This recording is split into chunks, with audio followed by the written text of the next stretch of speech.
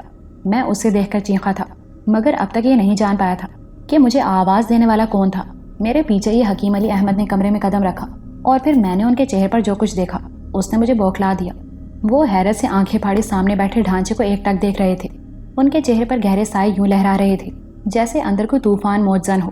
ان کا منہ کھلا ہوا تھا، ہاتھوں میں راشا پیدا ہو گیا تھا، یا شاید کپ کپی تھی کہ وہ لرز رہے تھے، یعنی مجھے لگا جیسے بس وہ گرنے والے ہوں۔ میں نے جلدی سے آگے بڑھ کر انہیں تھام لیا۔ تم کون ہو؟ حکیم صاحب کے منہ سے نکلنے والی آواز مجھے اجنبی سی لگی۔ تم یقیناً پہچان گئے ہوگے علی احمد، یہ آواز ڈھانچے میں سے آئی تھی۔ ہاں، اس کے ابھرے ہوئے جبڑوں، ہلتے ہونٹوں سے یہ آواز ابھری تھی، ورنہ میں سمجھا تھا کہ سادھو نے رحیموں والے واقعے کی جانکاری کے بعد شاید اس کا ڈھانچہ سامنے لا بٹھایا ہے۔ آپ سوامی جی؟